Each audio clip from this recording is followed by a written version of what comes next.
I don't know why everyone's obsessed with steroids. Why is the fitness industry obsessed with steroids? I mean, I can't put my finger on it. We're called the Tren twins. We make videos about how we take Tren and how we're jacked. Coach Greg, in today's video, the Tren twins clap back. Number of people, including myself, Will Tennyson, Jesse James, everyone, talking about how the Tren twins, just having the name Tren twins, is obviously going to promote younger people to use steroids. And so their latest video is called Don't Take Steroids, and it's doing horrible. Hardly anyone is watching it. In comparison to their other videos, which steroids are perhaps glorified a little bit, many more people are watching them. And so what do you think this is telling the audience? What do you think this is going to do to our viewers? It's not good, folks. It's not good. The world is looking bad. Does the fitness industry glorify steroids?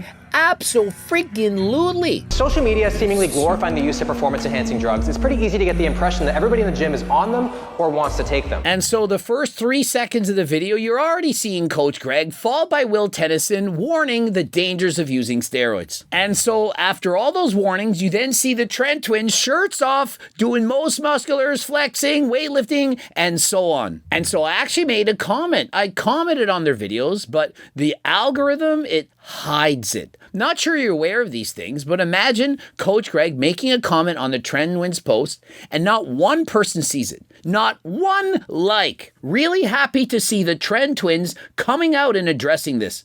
Wish they could change their names to the Turk twins. And so I'm telling you, it's impossible. It's because I've either been shadow banned, blocked, whatever, you name it, but people aren't seeing my comment. Such an anabolic intro, I can't control myself. Felt I just pinned myself with Tren. And so when you're looking through the comments, you can see that the world is doomed. I mean, it's almost as bad as me going to the gym, talking to a young female in her early 20s, a competitor, and she shows me her before and after photos.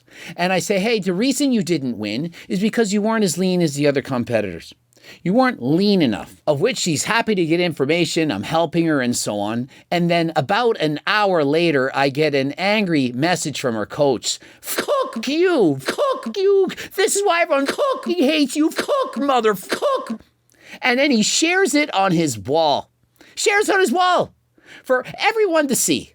I then write him in private and I'm like, do you really think that this girl wants you to publicly display and talk about her like this on social media? And so picture this. You got a coach, you got a 21-year-old, and she's moving up to wellness, wants to be a pro. What do you think she's doing right now? What do you think? And remember, we're not naming names. Could, but not going to do that. And so the coach is telling me how she was crying. She went home and was crying. Why? Because I said that in the off season, it's good to stay within 20 pounds of your stage weight. That you shouldn't overly bulk because it makes it very difficult to get lean on stage. Remember, she never won her competition because she wasn't lean enough. And no, she doesn't have an ED. She has no struggles whatsoever. But I, the big bad Coach Greg, a man, talked to a female at the gym of which she approached me. And I'm the bad guy. It's all my fault.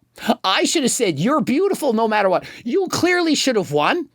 I don't know what the judges were seeing because, after all, I'm not a judge. What would I know? You can't even talk to Coach Greg in the gym. And if I do talk to someone in the gym, I'm a bad guy for speaking the truth, for telling people honestly what I think. And so do I need to now apologize to this woman because the coach demands it from me? Really?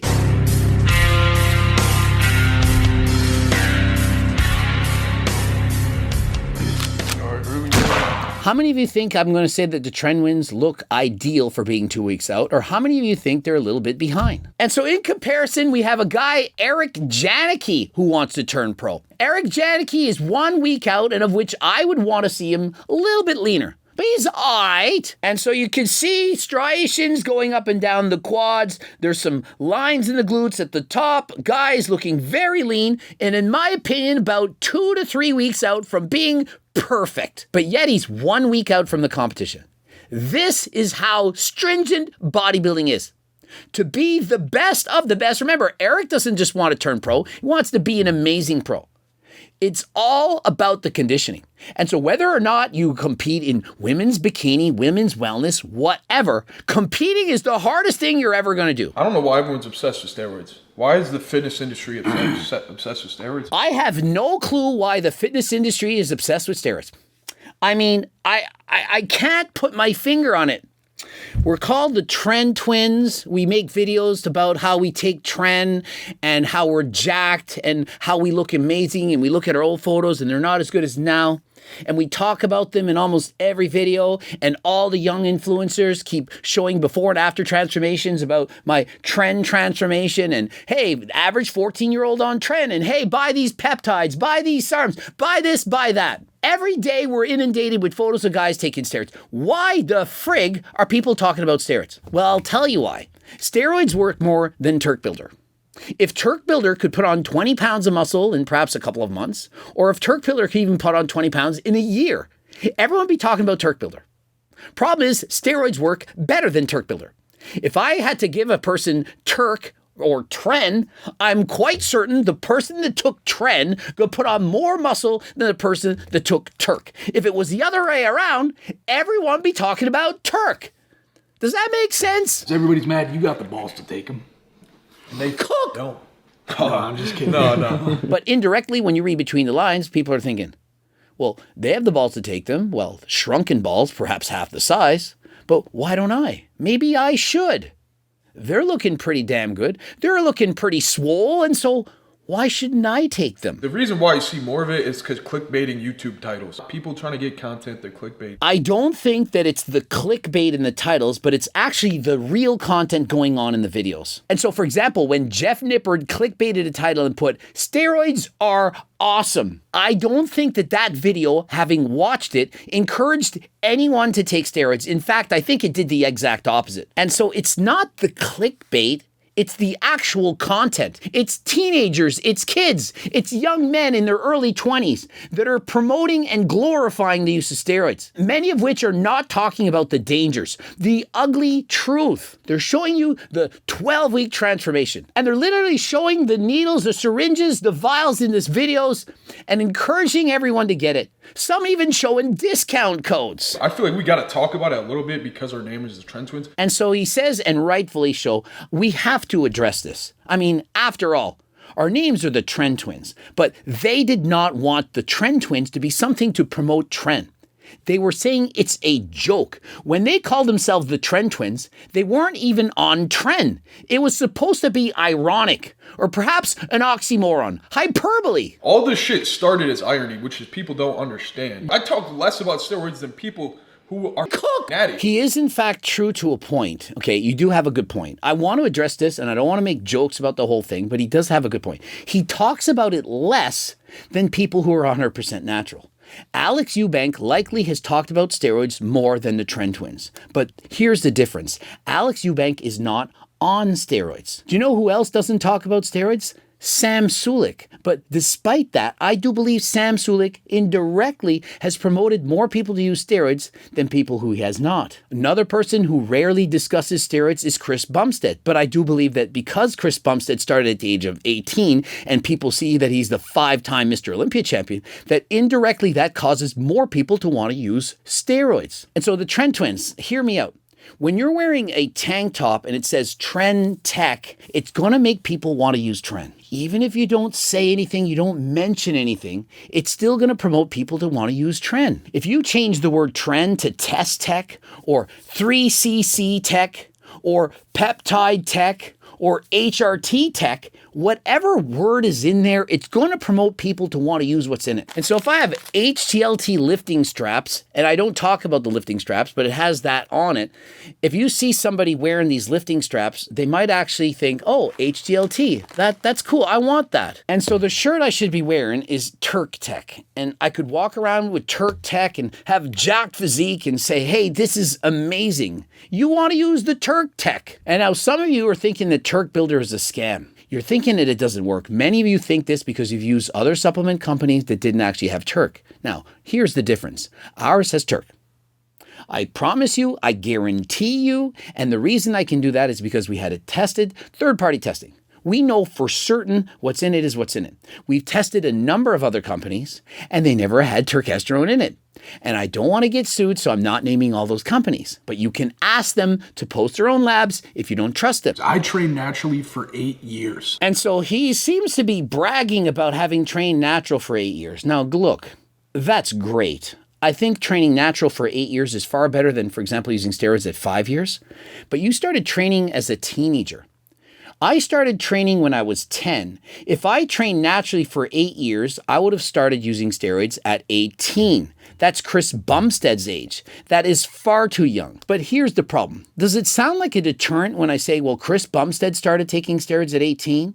Or does that sound like, hey, when I'm 18, I'm going to start using steroids? Chris doesn't want you to start using steroids at 18, but he started using steroids at 18. And so there's the dilemma. And so here's the thing. There's a big difference between Mike then and Mike now. Namely, Mike then was natty and Mike now, not natty. Big difference between Mike then and Mike now. But you know what should be happening? Mike now should still be natty. And so imagine the difference, the perception in the world, and Tren twins. You have to agree. Now, I'm not trying to put you down. You're open, honest, and transparent. I respect that. And you are trying to make a difference by warning people of the dangers. Also commendable. But I want you to consider this. If you were 100% natural right now, had never used steroids, or if you decided to go clean, we did one show, we were on Tren, it had horrible side effects. We're going to do it natural from now on. Perhaps even, hey, we need to use HRT. We screwed up our hormones and it's HRT now for the rest of your life. I know that I've partnered with Transcend and they can monitor people if they in fact need to use testosterone, peptides, and so on. And it's 100% legal. Interested in working with Transcend, click the link in the description. Now, if the Tren twins had remained natural or went natural, do you think that would encourage more people to stay natural or more people to be enhanced? Really think of it. Imagine the bizarre world alternate universe where there's Tren twins and they're literally natty. And in their videos, they're flexing and doing their thing and getting pumped and getting ready for a show 100% natural. Do you think that that would get more people or less people to use steroids? I'm going to argue more are going to be natural. I'm going to argue that if Sam Sulik were natural, that if Chris Bumstead were competing natural, and that even if Coach Greg had been natural all those years, more people would be natural. I think the more people that go on enhancements, the more others are encouraged to do enhancements as well. But I think that the more people who speak out about using steroids, the more people will stop using steroids. And so if the Tren twins are on steroids, but they tell everybody not to use them, like they do right here, they said it's not for 99.9% of the population. They're encouraging you not to do it. And I can tell you, 8 years training natural, it's not enough to be ready to use steroids. What did Jeff Nippert and Mike Israetel and myself, what have we said? 25. The brain isn't even finished developing by 25. And so if you use steroids before that time, you're hindering its development. 99.9% of people should not take steroids because you don't know what you're doing. You don't have the money for it. Now look, telling people that 99.9% of people shouldn't do it because it's a waste of money or they don't have the money for it, it's not a deterrent. Saying the price of something, how much it costs, it's not stopping people to want to use steroids. And did you know that steroids are actually cheaper in the long run than natty supplements? And so it's not all that expensive. And of course it works, hence the temptation. But once you start taking it, it's very hard to stop. We looked at Larry Wheels. Remember Larry Wheels? He made a video and he says he's stopping. He's only going to go on HRT. And then he relapsed. He went back on steroids. You saw his physique. He looked incredible. Then his views on YouTube started going up again because more people want to see Larry Wheels lifting 1,000 pounds, for example. They want to see him lift 700 pounds. And so very difficult to stop. Take some Cialis. Get a sick ass pump. Now, I would argue, don't just start taking Cialis to go to the gym to get a pump in both the downstairs and in your muscles. We have something called pre-pump. It's made to go to the gym. Cialis is a drug. You're supposed to get it from your doctor. Perhaps you can get it from Transcend or whatever with the advice and consent from your doctor. Don't just buy Cialis and think that you need it. It's actually a drug. Please be careful. You don't need none of that shit unless you're a genetic monster and somebody who already has potential and you actually want to pursue bodybuilding and can make a career out of it or powerlifting. Honestly, just because you're really good at powerlifting or bodybuilding, I don't think that means you should take steroids. I was a natural bodybuilder and powerlifter for many years. I did 42 bodybuilding shows natural. I was winning everything. Why not just be natural and win everything natty? And if you're so good natural, do you know what you can actually do? You can enter non-tested shows and even beat people who are taking steroids. Do you know how much joy, pride, excitement I had when I would enter a non-tested competition while 100% natural and literally win the overall? You're thinking it's impossible that I must have cheated. I know I did it. I trained natural, I wasn't on steroids, and I won the overall. Now, was I the biggest and leanest guy in the competition? No, but I had amazing symmetry. And so despite weighing only in the 170s and perhaps not being as lean as I should have been, I was able to beat much larger competitors who were on steroids. I mean, you pick your poison at the day. Do you want to go to the bar and drink and do ketamine and bullshit like that? Or do you want to cook and take steroids and have fun in the gym with your gym bro? That was my poison. And I'm with him right here. He's 100% right. You pick your poison. And so if you're a person that does steroids, most certainly you're not picking other poisons as well. Everything adds up. One bad thing, shorten your life. Two bad things, shorten it more. 3, 4, the list goes on and on. And so if you're using steroids, of which you shouldn't, of course, you for sure aren't drinking alcohol. You're not using recreational drugs. And you are for certain trying to mitigate the damages. For example, you're doing at least 150 minutes of cardio a week. Or as Sam Sulik suggests, 30 minutes a day. You're eating from my cookbook, or at least getting in a lot of fruit and vegetables, eating healthy, not eating a lot of junk all the time. You're not morbidly obese. You're not bulking, forcing food to get fat just to put on muscle. And you're taking healthy supplements. For example, blood work. At least you're doing the bare minimum. You're getting your blood work done at a professional clinic, your doctor, and if you're not, you could go to Transcend, of course, of which I've partnered with. Click the link in description. Remember, it's very important to get your blood work. Are you in fact healthy? If you're all in the red, for example, Chase Irons, he was all in the red. Looked at his blood work. He's trying to get his testosterone levels to 20,000 nanograms per deciliter. This is moronic. And so if you're experiencing side effects, crippling anxiety, for example, or any of the bad things that can happen, please stop. This is my bench, yeah. You can't bench on my bench. And so just like the meme from the Mean Girls, you can't bench with us. You can't bench with us. And so I'm going to argue against them that you should probably warm up with the 135 first. It's not going to hurt you to do an extra set of warm-ups. Rather than starting to warm up with 225, warm up at 135. Now remember, they're 2 weeks out from competition, the same as Mike Isertel. When you're 2 weeks out, you're more prone to get injured. You want to warm up more, not less. And maybe I'm stronger than you, and my warm-up is actually 225. No. And even if you are stronger than him, you can still warm up with 135. You don't need to warm up and start with 225. kg weights, and I simply don't know how to process that at all. I can't count. And so with kg and pound plates, they're about 2.2046 pounds per kilo of weight. But here's the thing.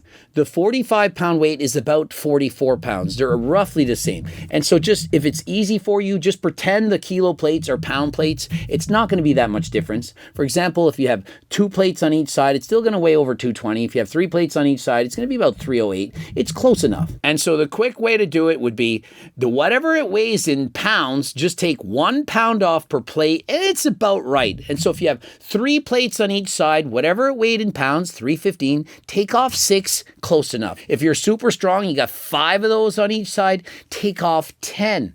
Whatever 5 plates is, 495, take off 10, 485. That's as close as it is. But really, are we really going to be worrying about 1 or 2 pounds here or there? I don't think so. Now, if you really want to be accurate, bring your own scale to the gym. I used to bring my own scale because I could lift more weight in certain gyms. I put on the plates on the scale, and lo and behold, that 45-pound plate that I always felt was heavy, 47.6 pounds. And that plate over there that felt really light, 44 pounds, despite the fact they all had 45 written on it. Some weighed 44, some weighed 47. You want to tear your chest? You're in a calorie deficit? You want to bench some heavy-ass weight? Go ahead. Don't let nobody tell you not. I'm going to disagree. If you're 2 weeks out from a competition and you want to load up the bar with a heavy-ass weight, go for your maximum. He's saying don't let anyone tell you not to. I'm telling you, don't do it. Just because you should have the right to do whatever you want, as long as you're not hurting other people, doesn't mean that if somebody says you shouldn't do something, doesn't mean that they don't care. I personally do not want to see the Tren twins get injured. And so I don't want to see them go very heavy in the gym, especially when dieting for competition. Now, there's going to be some loser assholes out there. They're going to write a comment. They're going to say, if you really cared about the Tren twins, you would write them and tell them this in private. I could do that and they're not going to listen. Or I could do it in a video and have 100,000 people who watch the video. Perhaps one of them will listen. And so I care about helping more people than last time. If I message all these individuals that I do videos about in private, I'm not going to make any difference in this world. But when I make videos about certain people, especially famous ones, for example, if I say Mike Israetel should stop using steroids, it's not worth it, it's endangering his health, I think it's going to help a lot of people. I not like the fact that he sounds like the parrot from Aladdin or that he's a 5'6" manlet, asshole, loser, I hate him. But he has a point. I don't think I'm going to abuse steroids. That is the difference that I'm trying to make. 405 for 4 is really not that impressive and taxing. I think 365 for 10 reps is much more impressive. And so 405 for 4 versus 355 for 10, I think it's much smarter to do the 355 for 10. Increase time under tension, lower risk of injury. You're going to be lifting a lighter weight that you can control versus ego lifting with 405. 2 weeks out from a competition when your perhaps estrogen levels are lower, your body fat percentage is lower, you're much more likely to get injured. So why risk it? This is not the time to go for PRs. This is not the time to lift 405. Save that for the off season when your body fat is perhaps in the double digits. Right now, slowly controlling the weight, avoiding getting injured, squeezing the weight, pausing at the bottom, pausing at the top. That is what you want to do to build muscle. Whatever, I think it's much more inducive and taxing to get 10 reps with that, and you're gonna build more muscle and strength. Bro, who the fuck are you to say all that? He's your brother. That's who he is to say that. A guy who's actually making sense. Perhaps he watched a Coach Greg video. Perhaps you were sitting out, didn't watch that video. He watched my video, learned from it, and now he's trying to help you. And by making this video and saying that, he's helping the hundreds of thousands of people who are watching it. They might be thinking, you know what? It makes sense what he's saying. Greg said that. He's saying it now.